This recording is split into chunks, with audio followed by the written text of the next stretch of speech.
So the first speaker for our session on improving diversity in research is Dr. Paula Wray.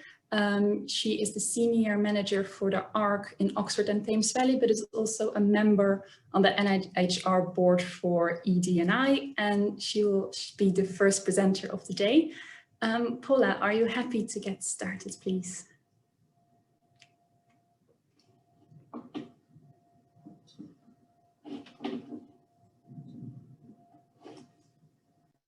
Sorry, just getting gripped with the technology. Thank you, Esther. Can everyone hear me all right and see the slides all right? Perfect, thank you. So I just wanted to give a bit of an overview that National Institute of Health Research is really taking this agenda very seriously, and we're sort of at the start of moving things forward, and just wanted to be able to give you a bit of an overview, and also, I'm trying to get the slides to move, sorry. And to give you some links to find out more information, because I'm just going to give you a quick snapshot of all of this. But as I say, we're very committed to improving the inclusivity of everything that we do in NIHR, and the work plan is on the NIHR website and the links there. So we have a programme board that comprises of the senior leaders from all of the 5 coordinating centres from across NIHR. So this is not just a talking shop, things will actually happen, and systems will change. That group is supported by a wider advisory group, which has representation from all across NIHR, from senior professor level to healthcare professionals that are thinking about embarking on a career in health research, public members, to make sure we're capturing all the perspectives and all of the issues. The first thing we sort of did was sort of look at who are we talking about, how, you know, who do we need to be including? And as you can see from this, there's a vast range of people, from the workforce in our coordinating centres, the staff in our infrastructure organisations, the researchers we fund, the types of research we fund. We need to be very mindful of what we're funding. The people on our committees, advisory panels, taking part in our studies, and of course our public contributors who shape our research from inception right the way through to putting it into practice. We need all of these elements to come together to really reduce inequalities and improve outcomes. So I just wanted to sort of share that, you know, it is a big task, but we have started on the journey, and there's quite a few initiatives already going on. One of the first things we've done, the first thing we wanted to do was have a real commitment to provide oversight and coordination of this. As you will all be aware, NIHR is a virtual organisation with so many different elements. We need some sort of coordination. So we were able to secure a new head of equality, diversity and inclusion, and we're very lucky to have Dr. Esther Mukuka to lead us and help develop our work programme, our strategy, and implement that. She brings a lot of equality, diversity and inclusion expertise, working in both higher education, health sector and the private sector. So we're really lucky to have her and to have this dedicated role to oversee everything. And partnership is absolutely key in all of what we do. There's so much shared learning, not just within our own sector, but further afield. And you know, events like today are key examples. You're going to hear 2 examples later on that you could hopefully bring back into your practice, learn lessons from, those sorts of things. So we're not doing this in isolation. And as a funder, it's very important that we have consistency across the system, that UK research and innovation don't have different expectations from National Institute of Health Research, for example. So all the funders are working together. So hopefully we'll create a real systemic culture change to support inclusion. The Centre for Engagement and Dissemination have recently established a Race Equality Public Advisory Group. And this is a really active group, meeting regularly and already sharing recommendations and influencing what is happening in NIHR. So more information's on the link there. But it's also important from a programme board's perspective to be able to oversee what's happening and to really understand the situation. And for that, we need robust, secure and meaningful data systems. So there was always an equality diversity recording system attached to our funding applications. It wasn't mandated, and it wasn't the same across the different centres in NIHR. So this has been upgraded to the new system that will enable us to capture all the people applying, be it from individual awards to the schools to infrastructure grants, but also people on our funding panels, our advisory committees, so the people that are really making the decisions and shaping NIHR. So that's going to give us a really good understanding of who we're including and who we're missing, and then that will inform strategies to redress that. And the final thing is that we've got an NIHR bullying and harassment policy, and it's not to say we all work within different host organisations with our own policies. It's just to be clear about the expectations from the funder perspective as to what's expected. So a really key area and a piece of work that I've been leading on for the last year is the use of equality impact assessments. I know in the NHS and other areas, these are regularly used, and it became very apparent that, you know, NIHR wasn't expecting it, mandating it, and needed to look into this. And Department of Health and Social Care were particularly, you know, keen, because they have, you know, to report on their public sector duty. But they've got no real way of evidencing that. So equality impact assessments are important tools to help ensure that everything that we do is fair and doesn't present any unintended barriers. So from that perspective, you know, there's no reason not to do them. So we started with running 3 pilots across NIHR, one with the Department of Health and Social Care at their senior management team. So any papers or proposals that went to that group, the sort of key decision-making group, had an accompanying equality impact assessment. The Communications Programme Board piloted it on their strategy and their operational plan for the year ahead. And also it was important to look at, rather than looking forward at new initiatives, to be able to look back at things that have been established for many years. So the Health Technology Assessment commissioned calls kindly volunteered to pilot this work in an existing scheme. All 3 pilots showed really, you know, a lot of benefit for going through the process, raising awareness of things that people might not have considered. Actually, all of them produced tangible actions that have been taken forward since. So it was a really good thing to do. But it was also very apparent that you could end up with so many equality impact assessments. And we need to be clear at what level we're expecting it. Is it at a strategy level? Is it at an individual activity level? And the answer is there's going to be a combination. And sort of NIHR is not going to be mandating these, but there's going to be strong expectations for them.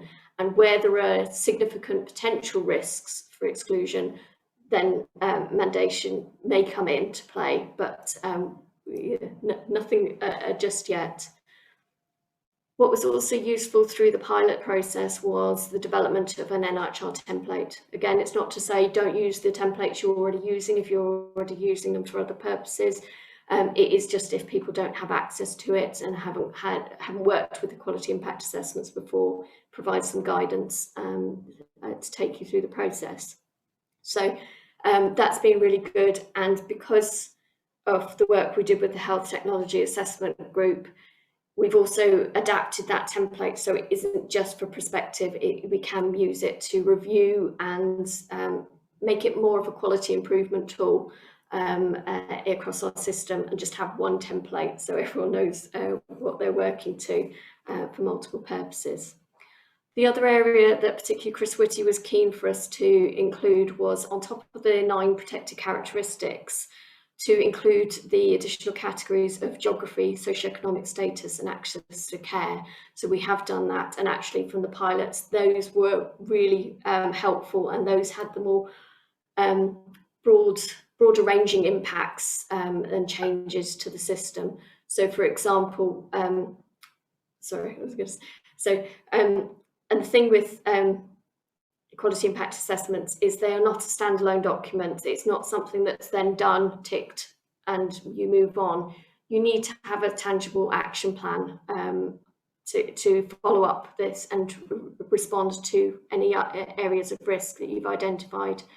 And one of the ones the Communications Programme Board identified was the imagery that they used across the websites and communications wasn't very inclusive, and I think often the risk when you use stock photos and the differences. So they're really looking now at what they can do to make that more inclusive, and can we use different ways of getting imagery to help support that. So we've included wording in the standard application form guidance to encourage people to consider these. You'll no doubt be aware that NHR no longer requires Athena Swan silver status as a condition of funding. That's not to say that we don't want people to be able to evidence what they're doing around gender equality. And we see that the equality impact assessment forms are going to be the same for all the other categories, including gender, because it's an easy way to evidence that you've considered the implications and you're going to do something about it, or if you're not, you have a really good justification as to why you're not going to. So we see it as that sort of evidence base to underpin, which will be seen very favourably in terms of funding. All of this was approved at the NHR Strategy Board, and implementation plans are underway. We are following it as it rolls through. The Artificial Intelligence in Health and Care Award are trialling it in their stage 2 process. The new Biomedical Research Centre recommissioning will also be including equality impact assessment requirements. So it's going to do that, but just to say that this is going to be a very slow and steady, and we'll be working with all of our stakeholders as we introduce this to be very clear as to what's needed to support you to do these, and to make them really useful and achieve the culture change we want, rather than a tick box exercise. It's just another piece of bureaucracy that we need to go through. So I just wanted to finish on, I'm going to whiz through these slides, but I just wanted to show you some of the resources that are coming online that different parts of the system are developing, but all feed into making our research and our programmes much more inclusive. And that's the Include framework that's been developed by the Clinical Research Network in Newcastle. And I have to say a big thank you to Ella Anderson and Kim Down for the slides. I have got more slides which we can make available after this that give even more detail, but I know we were pushed for time. And to say the key was just to say that there are things coming online that will help you. The core activity, the core objectives for this work, first one was develop training resources. Their online, free online tool for the Include framework, it will be coming live at the end of this month in partnership with the NIHR Learn website, and all the information will be on that link when you're there.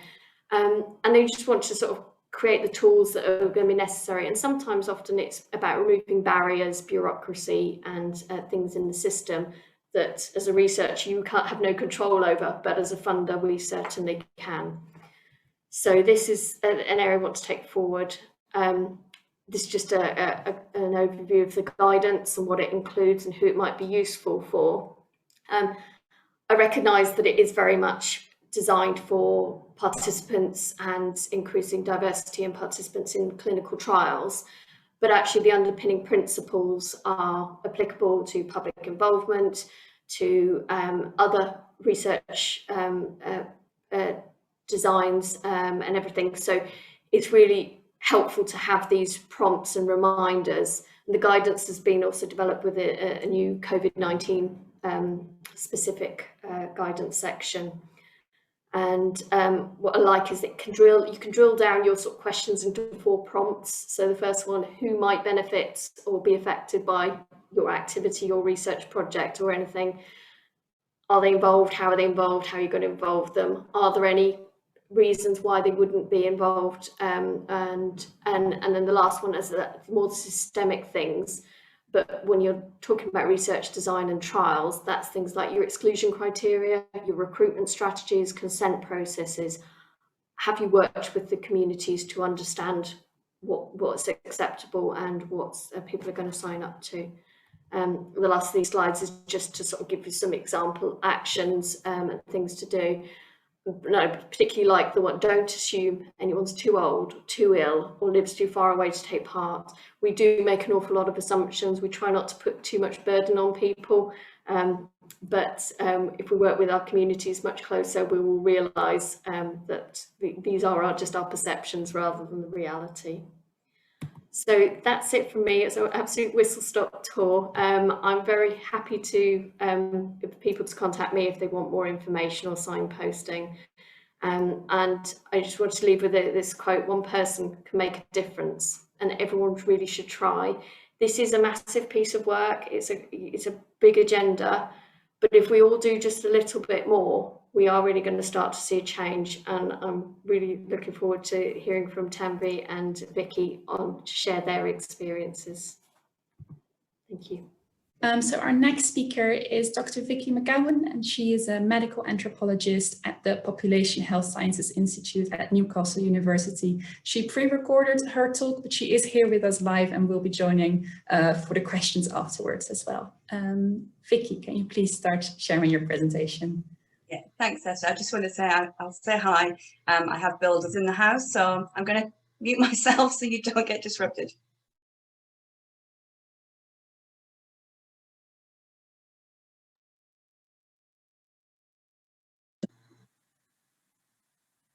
Good afternoon, everyone. Thank you for inviting me today to join this discussion about diversity in research. I'm Vikki McGowan from Newcastle University, and I'm going to be talking about the Equal England Public Network, which was set up to increase public engagement and involvement in health and equality research. So, first of all, I'd just like to give a bit of background to the development of the public network.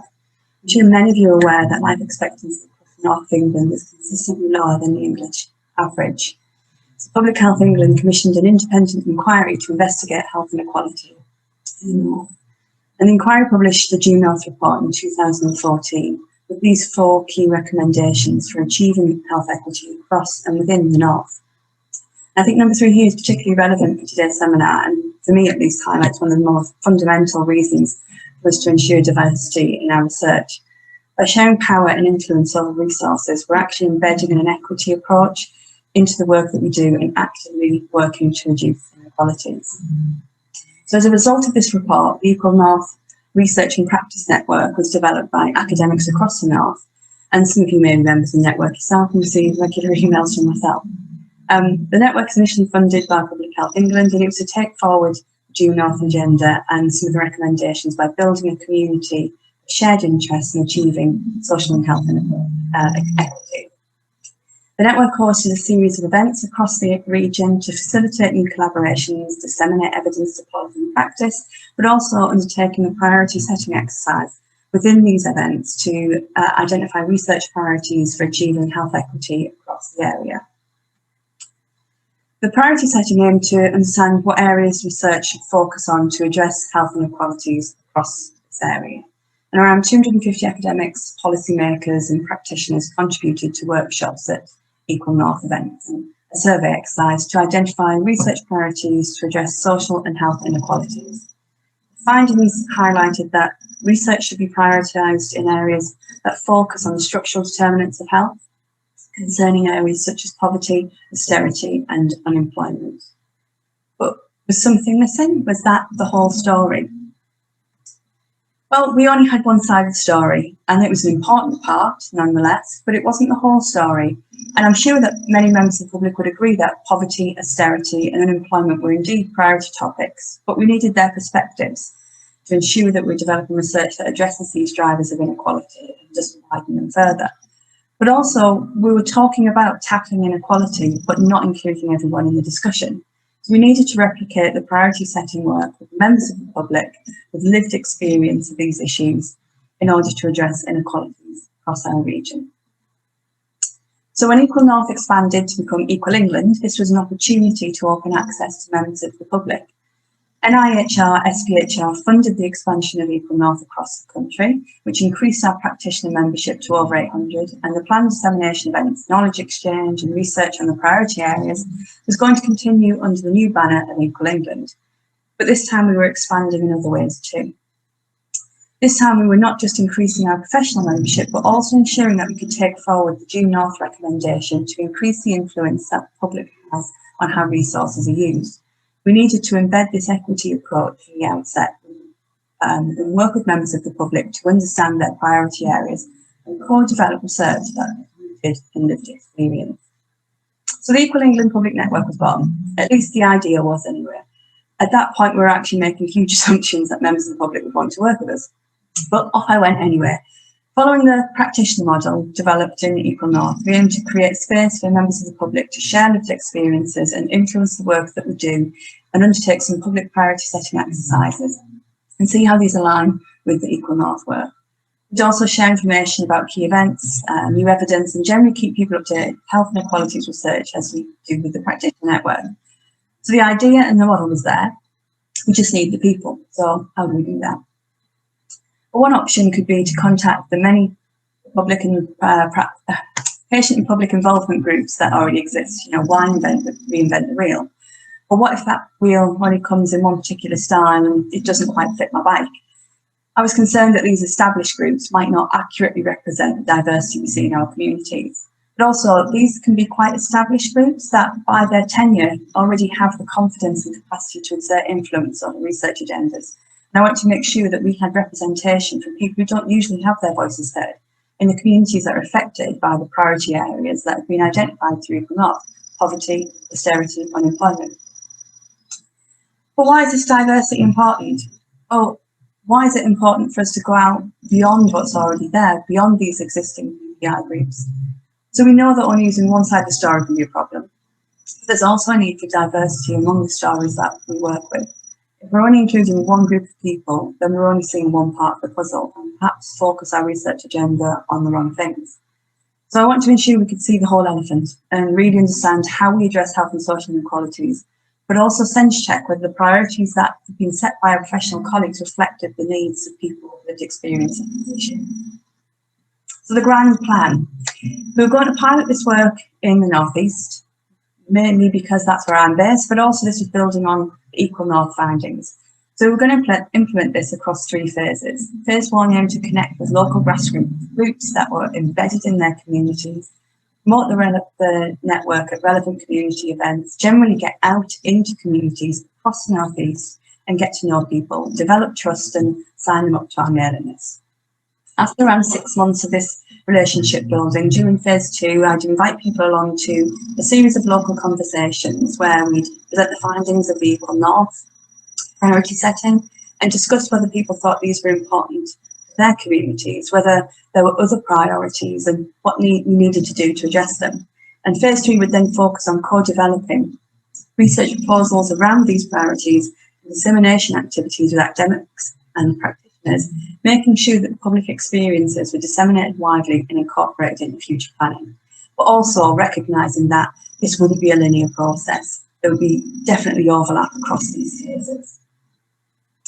So that was the plan, and this is an idea of the reality. Do you remember 2019? Now, first of all, I need to acknowledge that I started off in quite a privileged position, as most of my research to date is involved working with various grassroots community groups. So this is where I started. When I was visiting groups as part of my research, I would talk to them about the network and what we hope to achieve. And phase 1 was very much about boots on the ground. This wasn't about sending some emails to recruit people to the network. It's just about going out to people, using existing connections, developing new relationships with local people. But this also required some give. I had to give something back. So I'd make a conversation about what this network can offer, but also ask what do your community groups need if they need anything. And one group wanted some support around evaluating complex projects, so I held a workshop for them in their community and used this as an opportunity to promote the network again with new people. And we got around 15 people signed for this first event. And this giving back provided further opportunities for promotion because I was then invited to help facilitate community events and present findings from some of our research projects. And it's this face-to-face work that was vital in developing these new relationships. People started seeing me at events quite regularly and got to know me.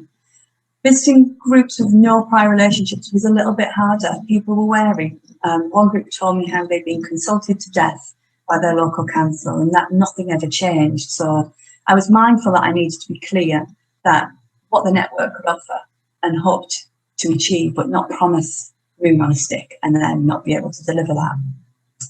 So by February, I had some new connections. We planned a market stall where we're going to go to a local town centre and engage with new people, and another community event to develop phase one further. Exciting times. So by February, I felt a little bit like the littlest Torbo with all this travelling around, and I'm probably showing my age with that reference.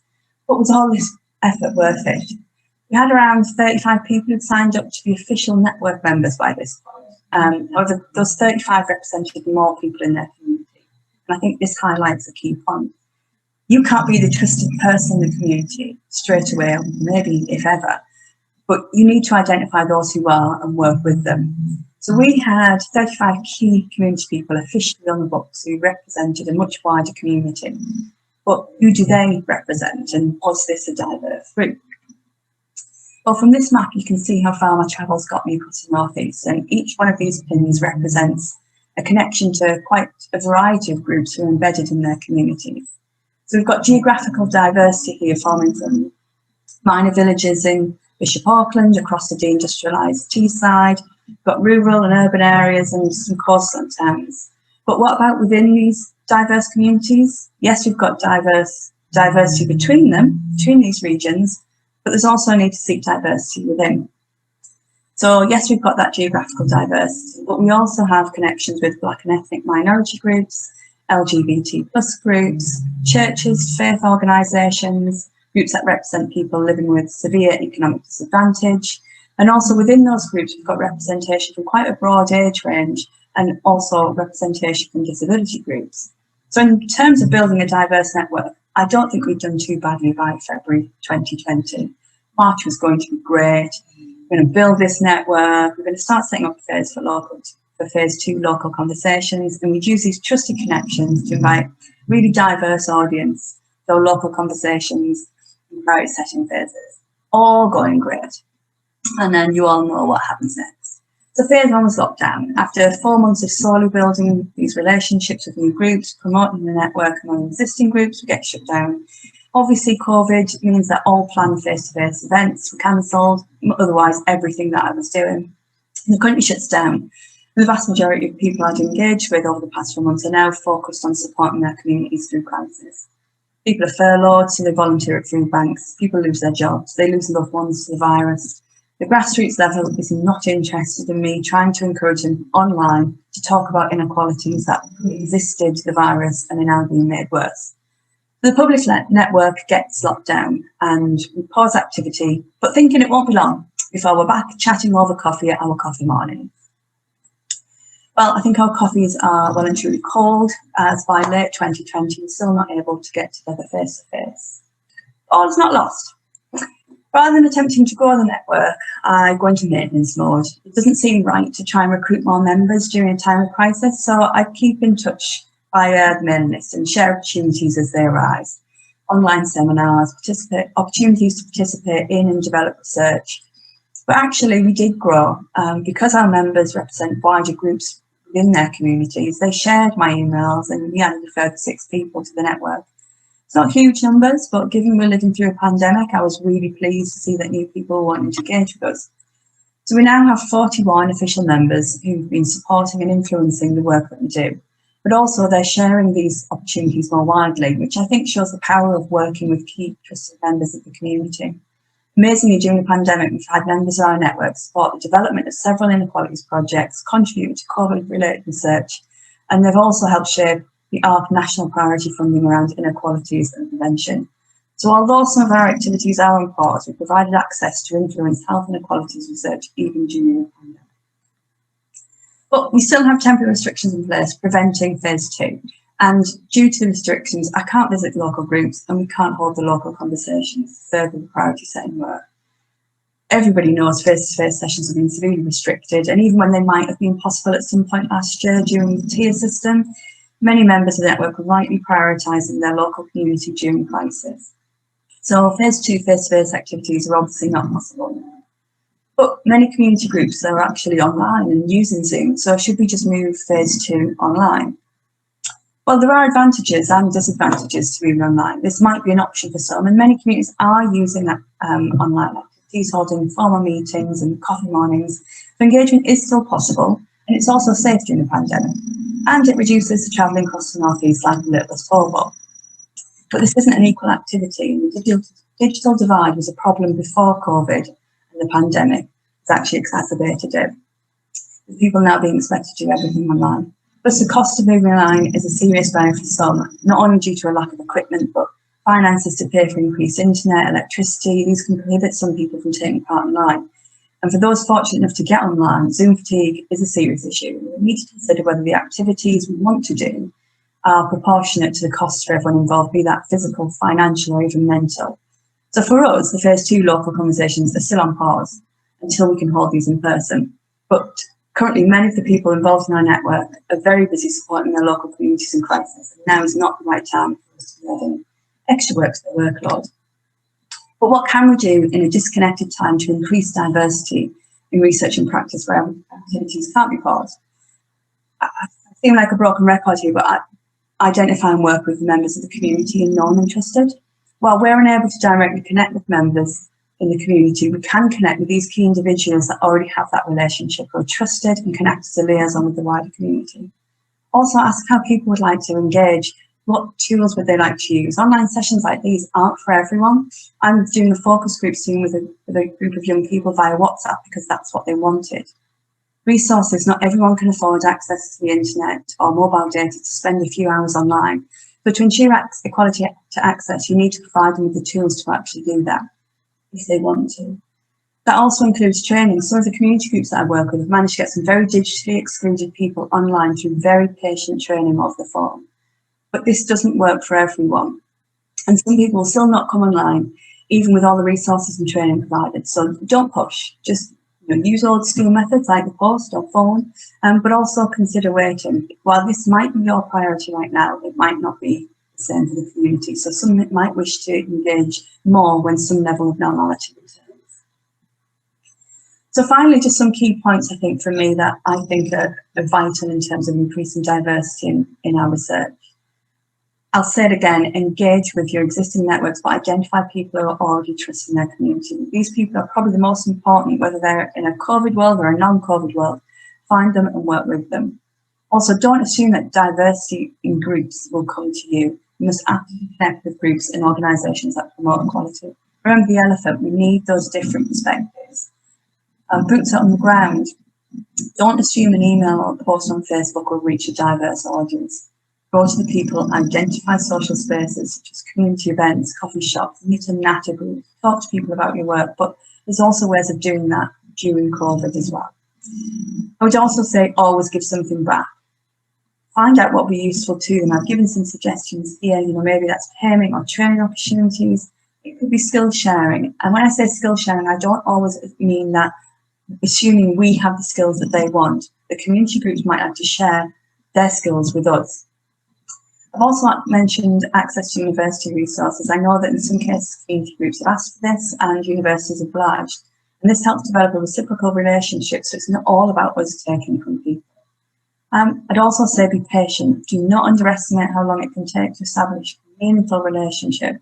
I've been working with some of my community groups for 6 years. But if you don't have 6 years, then at least manage expectations. Be honest with people that your work might be time sensitive and clearly articulate what you need, how people will be reimbursed if they're able to help you. And that's everything for me. I just want to say thank you to all of our public network members for even supporting us and helping us improve health inequalities research even during the pandemic. Then we're over to our next speaker, which is Dr. Tanvi Wray at the Nuffield Department of Primary Care Researchers at the University of Oxford. Tanvi, over to you. Hello, everybody. Thank you very much for being on this session. And I'd like to talk, my name's Tanvi Wray, and I'd like to talk about mainstreaming diversity. And the reason I've put diversity in inverted commas is because recently I've started to feel a little bit queasy when I hear the word diversity. And the reason for that is because it's come to mean something annoying and quite separate from the fundamental project of doing robust and high quality medical research, which we do. And I think that is kind of quite significant part of the problem. But please do bear with me as I go through some of my research experiences to try and explain why I think so. So that's just some acknowledgements for the funders. So we have a problem of homogeneous samples. Many large research studies, including trials, often in their discussion section have a section that reads a bit like this. Most of the participants in the study were white, and a few had low socioeconomic status, meaning more research is needed to see if the findings hold in other groups. Or, like the second one, our patients were predominantly white, middle-class men with low levels of social deprivation. And a bit later it says, issues such as lack of support, financial worries, and difficulties with transport may be less problematic for our patients in comparison to patients from socially deprived areas. Despite this, blah, blah, blah, and the results. And often it'll end there. However, if there is a bit more money and resources, then there may be a secondary study which focuses on the seldom heard group that was missing from the main study. But the results from those are often published in lower impact journals where the narrative foregrounds that social identity rather than the disease. So it's slightly different treatment. So why is it? Why is it that we have these problems? What are the barriers? A number of researchers have looked and explored the reasons from the participant side of things. So here specifically talking about what were previously known as hard to reach groups, now being corrected to say underserved or seldom heard groups. So there is a genuine lack, there may genuinely be a lack of knowledge. So people don't know what research is for, who will it benefit, how does it relate to their healthcare. There may also be a fear or worry. What will they do with all that personal data? Obviously, there is a long and unsavory history of medical experimentation with certain groups of people. So there is that in the background, but also people wonder how research participation is situated within a world of windrush and hostile environment, severe austerity measures, prevent program, widespread Islamophobia, anti-refugee rhetoric. So people with multiple disadvantages have a fear of authority. They worry about signing official looking documents because they think they might be losing their freedom or their rights or their benefits. And they may also be worried about finding out about diagnoses that they don't really want to know about. There's also a lack of confidence. It could be because of English fluency, but it's also could just be that people who are marginalized socially have limited experience of being seen as valuable, worthy citizens. So being invited to contribute to the betterment of science comes a little bit out of the blue, so they might be a little bit suspicious. And also, obviously, there's practical concerns. There may be costs of childcare and travel if they're taking part, as well as opportunity costs in terms of time and competing priorities. There's also evidence that there may be biases from researchers and clinicians who may not possibly be inviting people from these groups.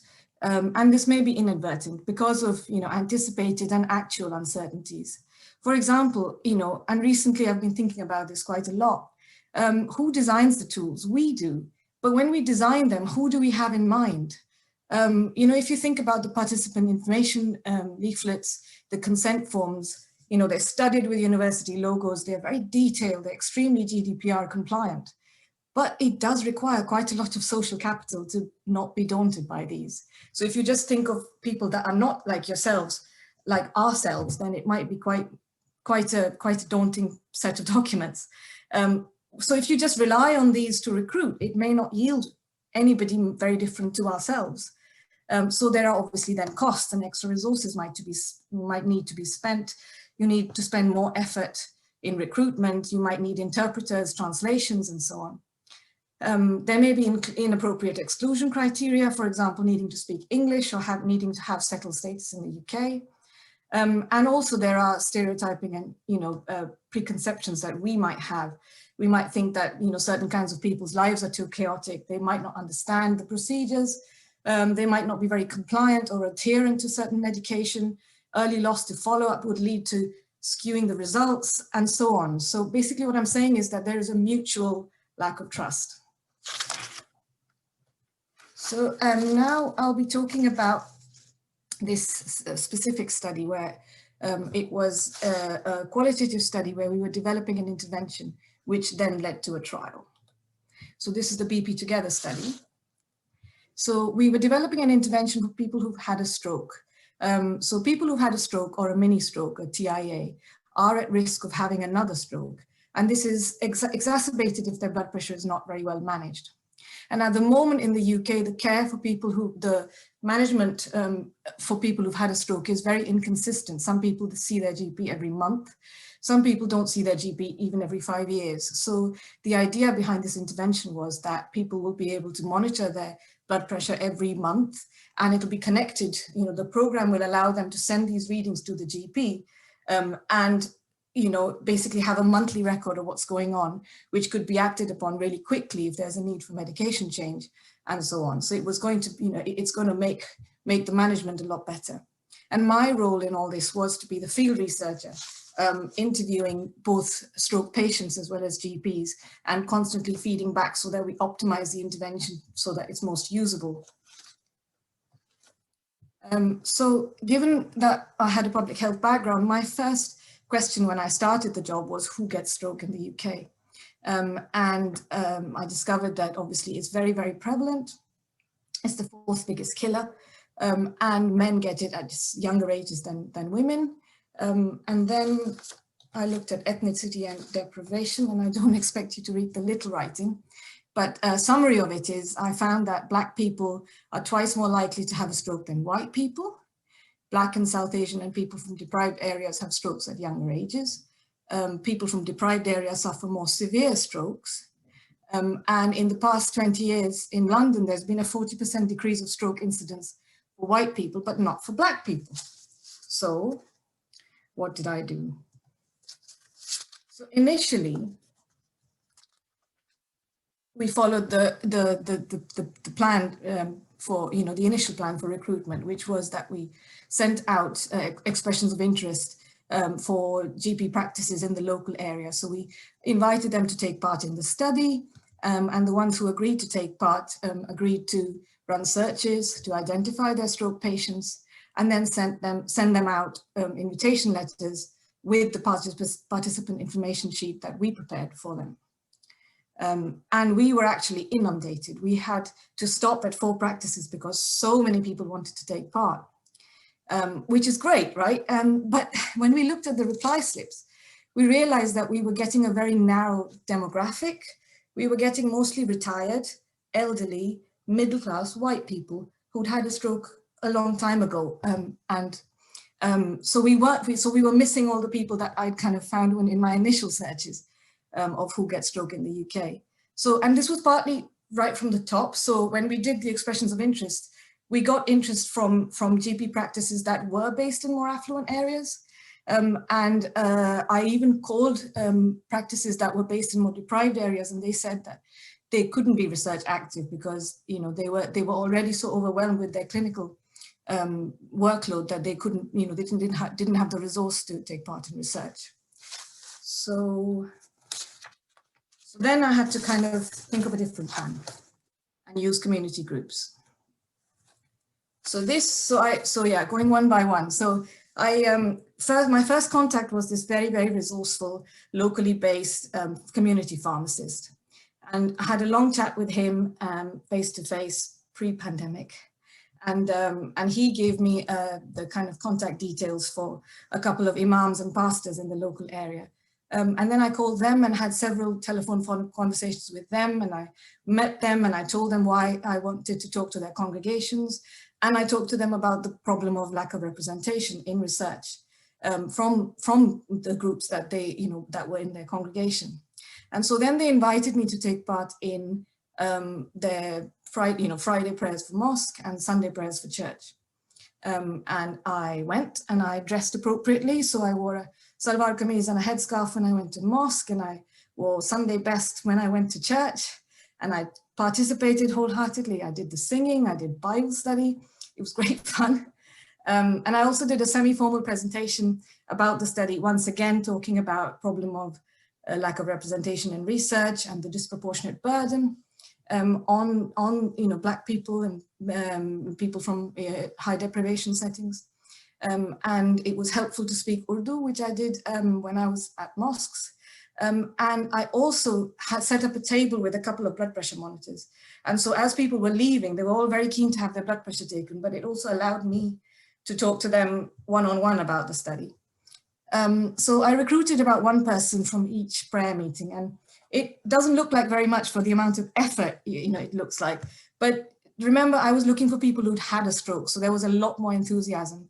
And I had to say, no, you can't take part because you have to have a stroke first. Had the study been about diabetes or hypertension, I would have had a lot more recruits. Similarly, other patient groups, I hung out at a pub with some local council house residents who were stroke patients. Saw a lot more disability and aphasia. Also the funders, the Stroke Association, helped me with their kind of support groups in deprived areas, and also a mail out. So we got quite a different demographic from the primary care based recruitment. What did we find in these groups? So found quite a lot of multimorbidity, for example, recurrent strokes. I also found that there were people getting strokes at much younger ages. And if people get a stroke in their 30s or 40s while they're working, it means they can lose their jobs, the financial effects are much greater, and they reverberate across to the family. People may lose their families, have a lot of insecurity come out of it. So the stroke had a much bigger impact. And of course, the stress of it increases the risk of another stroke. Disability obviously affected even taking part in the intervention. So that was really useful, because then I fed that back and we did more optimization to make the intervention more compatible with that. And also there was a diversity in the organization of care compared to the recruits from the primary care groups, where there was a lot more multi-generational family support who also acted as advocates, the role of social care, the role of community groups and faith groups. But what was also interesting is how they viewed me. And in my 20 years in the UK, I've come to realize that white British people feel really uncomfortable talking about anything to do with race and class. And I think for me as a foreigner, and even though quite a privileged one, but a migrant, if you like, I was able to talk more plainly about these issues. And I think although it might have helped that I was non-white when I was facing great congregations, but I think what was more effective was just being able to put on the table right from the outset how health inequalities are affected by race and class. Just putting it on the table and saying, here I am an Oxford University researcher. I know that these things exist. Talk to me, ask me questions, tell me how it is. Ooh, I don't know how I'm doing for time. Anyway, sorry, going forward. How do we involve underrepresented people in research? Look at the data. There is some data already, lots of it around. There'll be more probably from the NIHR, include framework, look at business intelligence data and prevalence heat maps. Identify some initial gatekeepers, because they will lead to more gatekeepers. Look at your PPI. Is it strategic enough? Are you talking to the right people? Build partnerships, working partnerships with community groups that go beyond the length of your study, and actually, it becomes a kind of relationship with your whole department, if you like. Look at the social demographics. Where do people hang out? Are there any youth groups, any community groups? If you want to do research in gay people, go to gay bars. Talk to the people who run them, that kind of thing. Look at other institutions, charity groups, community groups working. Go on the local radio, go on social media, talk about lack of representation, talk about the missing Black people in research. Feel confident doing it, because unless you name the problem, it doesn't exist. And also participate in social and community activities, because it's actually really good fun. Otherwise, you end up with this. And you end up with having to write that paragraph in the discussion section. So, doing all this will help, to make sense of research results a bit more. Because at the moment, there is inconsistent measurement and reporting of socioeconomic status and ethnicity data, and it's not mandatory, even though, for example, in trials, it's part of consort. And perhaps the NIHR Include framework would change that. We need to reflect more clearly on how, you know, the study sample composition affects the external validity of results, we may be underestimating intervention effects. We may be saying that there's marginal or no benefit, whereas actually we're missing the opportunity for potentially larger benefits when you go for people who have like higher baseline risk. So I've just put that US style thing just to suggest that perhaps good intentions are not enough, and unless you actually make it such that you kind of have to do this for you to get the funding or something like that, because otherwise it's all too easy to hold up your hands and say we did translations and it didn't work, or we tried to recruit them and they didn't come. So maybe it needs to be on policy level. I'm not sure. I'm not in a position to say. So just this is the last slide, I promise. Using alternative creative recruitment methods can help match research participation with the relative burden of disease. It fits with the recognition of the importance of public engagement in research.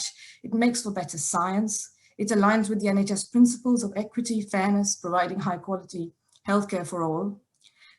Sometimes we may feel uncomfortable using these methods. I can say that, you know, I wasn't always comfortable doing the stuff that I was doing, but don't worry. I would say lean into that discomfort. Sometimes it's okay to be the one who doesn't fit in. It's a chance to learn a lot. The discomfort may be challenging for white, cisgender, heterosexual, middle class, highly educated people, which a lot of academia is, but it's important to remember that it's not a new thing, and that for those who don't fit those categories, adjusting themselves to fit better and feeling that discomfort is an everyday reality, and it does get easier over time. And just lastly, if I may, I'd like to suggest that if we started using equality in research instead of diversity in research, then it may help more people stay interested. Using the term diversity sounds like it's about something else, and very quickly it becomes a fringe narrative. We do talk about health inequalities, so why don't we talk about inequalities in research, and therefore need to be addressed by more equality in research. But anyway, that's me done. Thank you very much.